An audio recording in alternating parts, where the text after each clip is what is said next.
631,000 years ago was the last time the angry volcanic beast beneath the earth of Yellowstone National Park, Wyoming, reared its ugly head.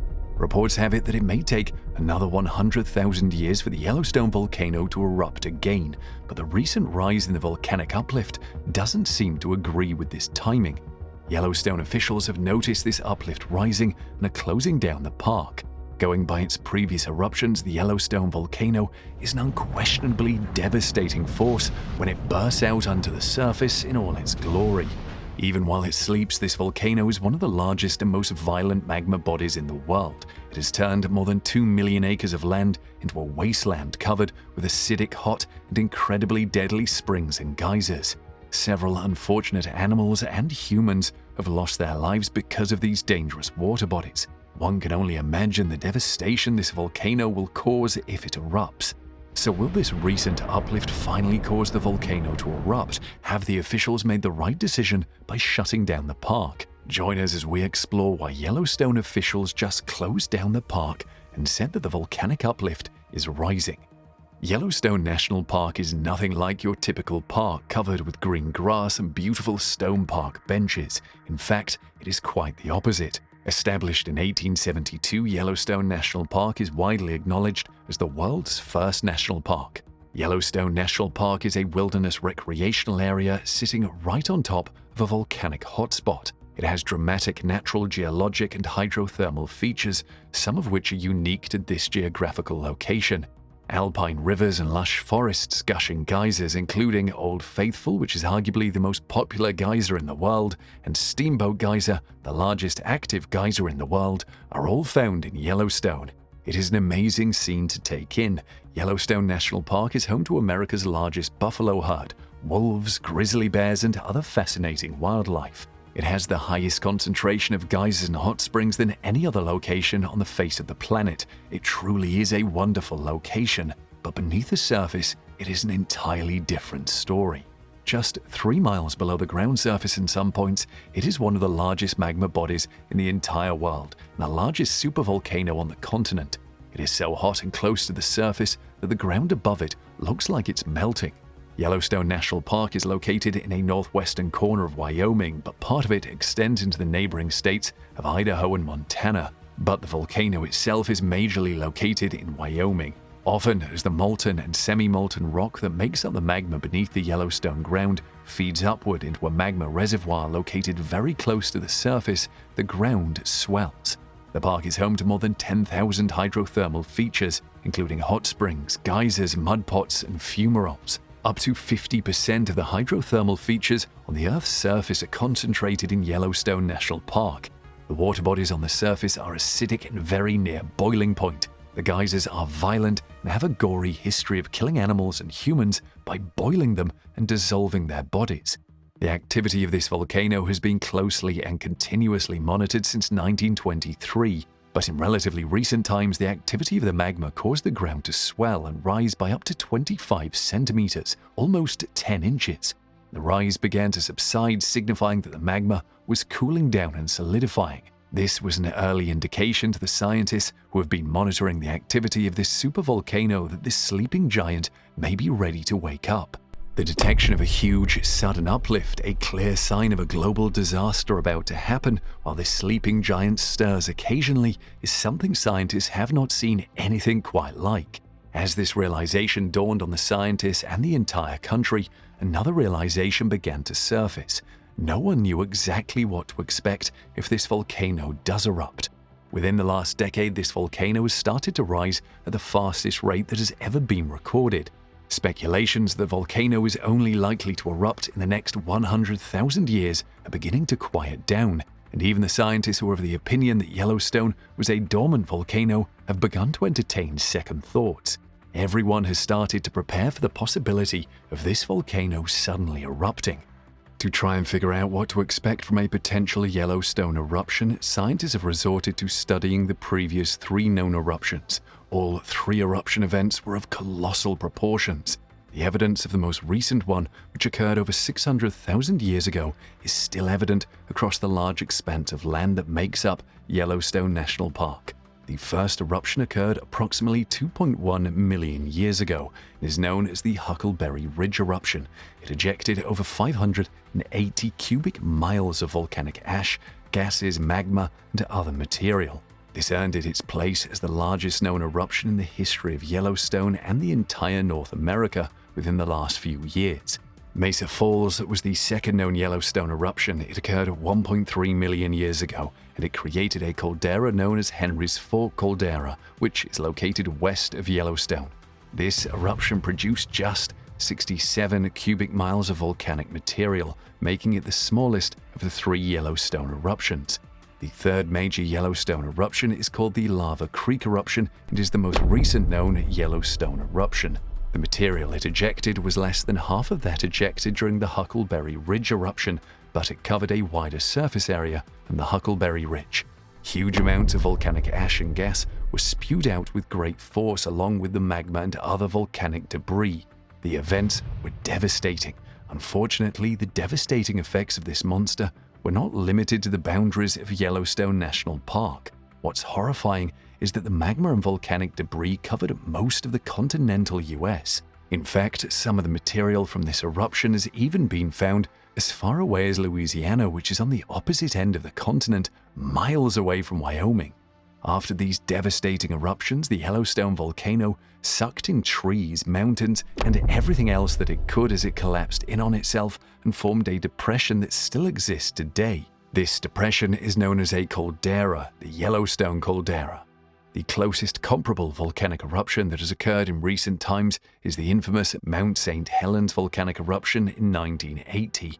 This eruption killed 56 people and thousands of animals. It also destroyed hundreds of square miles of land in Washington and Oregon.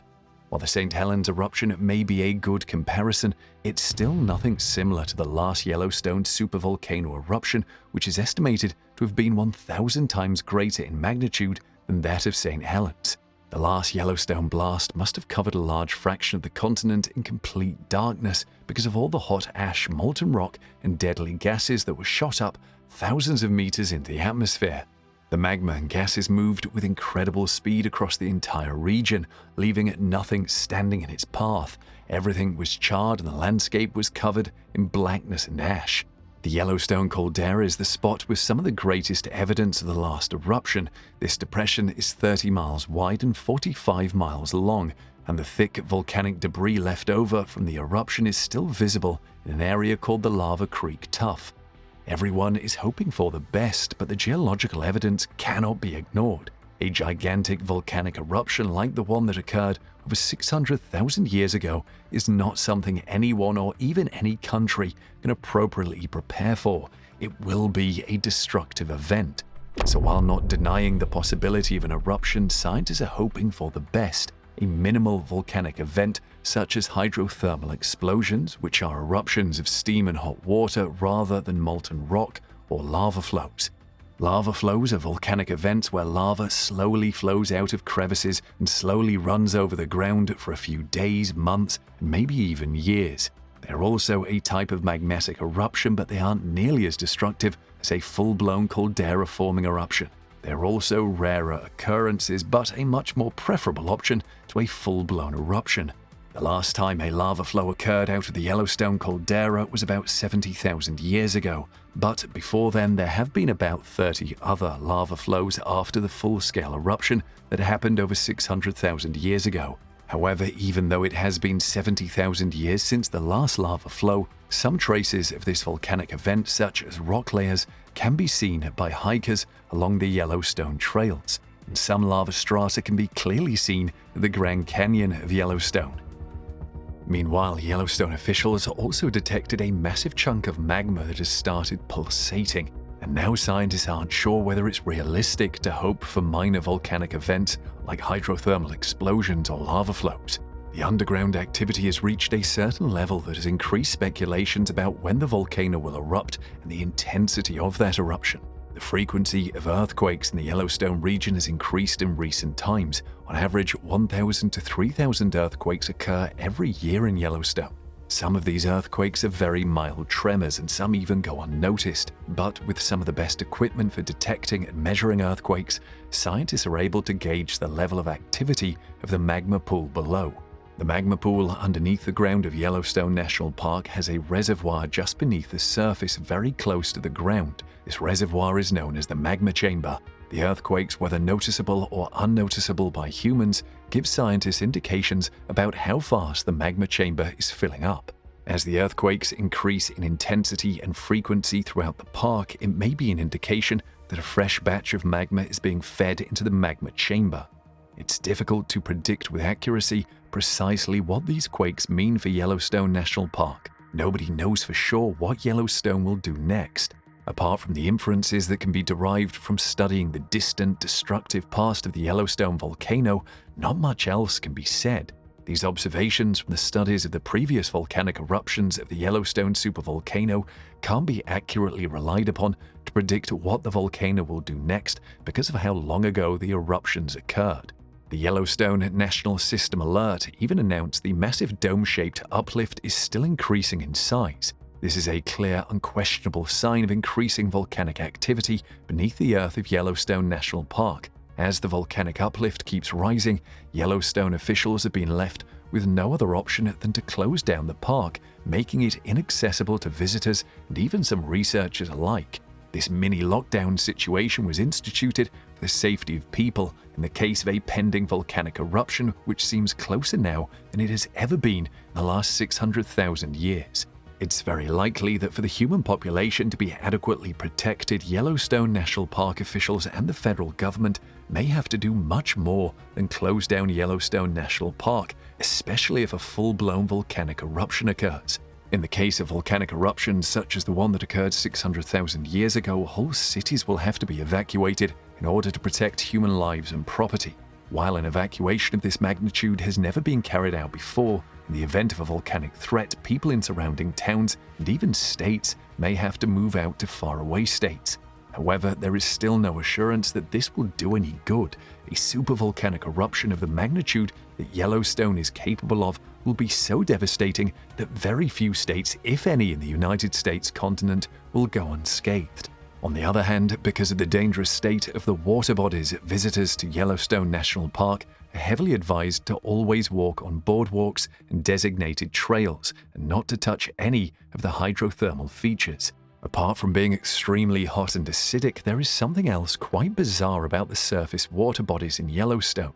Apparently, not all living things are killed when they enter into the hot springs, mud spots, or geysers. In fact, some organisms love the heat and the acid. An extraordinary collection of microorganisms known as thermophiles have found a very conducive home in the hydrothermal features of Yellowstone National Park. Trillions of these organisms thrive in the conditions provided by these water bodies. Although they are too small to be seen with the naked eye, they aggregate together and form a layer of color on the water bodies they inhabit. This is what gives the water bodies in the park their beautiful colors. Because these microorganisms require such extreme conditions of heat and high alkalinity or acidity to survive, they are often also aptly referred to as extremophiles. These extremophiles pose yet another danger to humans. They may cause potentially deadly bacterial infections, such as meningitis, septicemia, endocarditis, and more. So when you visit Yellowstone National Park, we're sure you wouldn't need anyone to convince you of the need to obey the signs warning you against coming into contact with the hydrothermal features. In some areas, toxic gases are likely to emanate from the hydrothermal features and accumulate in the air. Because of the likelihood of this happening, visitors are advised to leave the area immediately if they begin to feel sick or funny. The Yellowstone forests are prone to forest fires. Every year, forest fires occur in the national park. In 1988, the forest fires got so large that nearly 1/3 of the park got burnt. Another dangerous feature of the Yellowstone National Park is the wildlife. Yellowstone has preserved the natural wildlife population, which consists of bison, elk, bears, and wolves. There are thousands of wild animals that call Yellowstone National Park their home. The bison herd in Yellowstone is the oldest and largest public one in the US. When visiting the park, it is in your best interest never to approach the animals. Remember, they are called wild animals for a reason. They are very unpredictable in nature, can switch from being calm and docile to being lethally violent. So the best way to interact with the Yellowstone wildlife is not to interact with them at all. If you want to view them, do so from the comfort and safety of your car while maintaining a distance of at least 100 yards for bears and wolves and 25 yards for elk and bison. Preferably, your windows should be up and your engine running just in case you need to make a quick exit. Wildlife jams are a common occurrence in Yellowstone National Park. These are like traffic jams but are caused by the Yellowstone wildlife, more commonly the elk and bison. Wildlife jams are very interesting but can quickly turn sour if one makes the wrong move. If you ever encounter a wildlife jam, stay in your vehicle, do not honk at the animals or roll down your car windows. These animals are quick to become aggressive.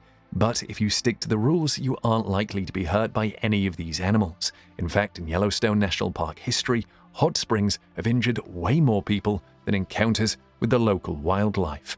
Some of these hazards will no doubt be new to you if you've never visited the national park before. That's why visitors are advised to follow all the safety instructions offered by the management of the park through signboards, pamphlets, and oral warnings. But despite how dangerous the terrain is, you will find it fascinating to learn that hundreds of years ago, it was home to an entire civilization of people. For more than 11,000 years, people have lived in Yellowstone. There are archaeological sites, trails, bridges, and other structures from their civilization still intact and preserved in the park. When European Americans began exploring the terrain, it was the 1800s. In the 1870s, it was officially established as the world's first national park. But the stories of the people who lived before are preserved in the structures they built. Of course, some alterations in the landscape, such as the construction of roads and new trails, have had to be implemented over the years to make it accessible to visitors. However, Yellowstone National Park wasn't just created with the interest of visitors and tourists in mind. The structures from previous civilizations are being actively preserved. Historic buildings, cultural landscapes, and places associated with significant events, people, or groups of people are recorded as national monuments and are protected by the government. The wildlife of Yellowstone National Park is also actively managed. Until the mid-1960s, there were set population limits for the park's wildlife, such as elk and bison. When elk or bison reached their predetermined population limits, the park managers would reduce their population by culling them. In simple terms, when bison or elk started to become too many, some of them were killed. Still, in a bid to preserve the cultural and ethnic history of Yellowstone, chiefs of Native Americans were involved. Currently, there are 27 tribes associated with the park. These tribes have ancestral connections to Yellowstone National Park. These connections are usually cultural or spiritual links, and many of the resources in the parks are still culturally or spiritually relevant to the tribes. These associated tribes bring their cultural perspectives into the decisions that the park management makes. They also regulate the park projects that may affect the historical ethnographic resources. But however hard they try to preserve the original state of Yellowstone before it became a national park, there's only so much that can be done. The moment the roaring magma monster beneath the ground of Yellowstone National Park decides to burst through and make an appearance, absolutely nothing in its path will be spared. Modern and historical structures alike, bison, elk, and humans inclusive. And this is precisely why Yellowstone National Park officials close down the park in situations where there's the slightest sign of an impending eruption of the Yellowstone supervolcano. So what could be done in the case that Yellowstone erupts? The last Yellowstone eruption that occurred over 600,000 years ago released so much ash and various kinds of gases into the atmosphere that it most likely significantly affected the weather of the world. It also probably caused the extinction of whole species, especially those exclusively found in America. Because of the direct and indirect effects of an eruption and the magnitude of the Yellowstone supervolcano, global civilizations are likely to be completely wiped out. The whole world will be affected, and surviving civilizations will have to recover from the long-term effects of all the ash and the toxic gases that will be released into the atmosphere by the volcanic eruption. Unfortunately, besides clearing out the entire continent, not much can be done to prevent the drastic effects of a Yellowstone eruption. But there is some good news. Yellowstone National Park isn't at risk of being shut down for fear of an impending volcanic eruption. Experts have enough geological proof to maintain their stance. It is unlikely that the Yellowstone volcano will erupt in our lifetime or even the next. It may take thousands more years for the next significant volcanic eruption to occur at Yellowstone. And even if this does occur in our lifetime, there will be a significant amount of death and destruction, especially of plants, wildlife, historic and modern structures, and even some humans. But it won't be enough to wipe out an entire continent or even half the continent. The global civilization we currently live in will definitely be affected, but it will survive and recover from the destructive effects of the supervolcano eruption. An association known as the Yellowstone Volcano Observatory has a full-time staff that gets paid to keep an eye on the volcano.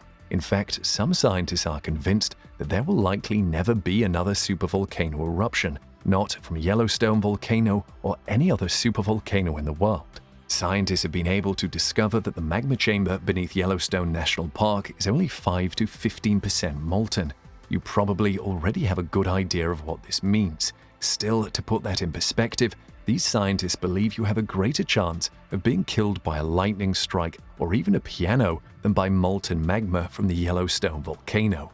But while it may be unlikely that you're going to die by molten lava from the Yellowstone supervolcano anytime soon, this volcano does have other hazards.